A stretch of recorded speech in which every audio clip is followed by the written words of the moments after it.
It's essential that English learners know about what's going on in English language around the world. For the simple reason that English is not a single variety. It's a conglomeration of different varieties, dialects if you like. There is British English, there is American English, there is Australian English, and so on.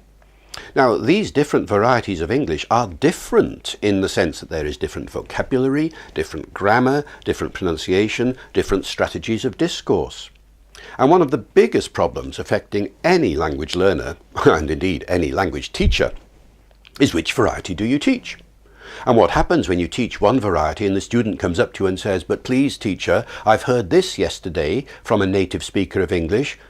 You told me that we don't say this." And it turns out to be an American usage or an Australian usage or something like that.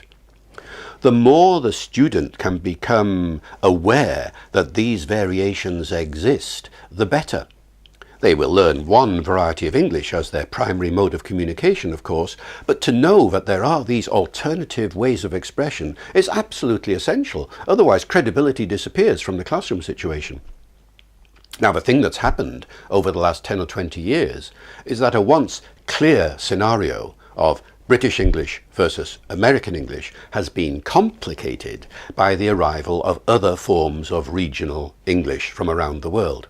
Australian English, for example, New Zealand English, South African English, and so on and so forth. And as a result, the teaching situation has become more complex. There are more variants out there now, which the student really ought to be advised about. Now, you can't teach everything, but the very least you can do is warn the student that these variations exist, explain why they're there, and in other words, give the student a general sense of what's happening to English as a global language.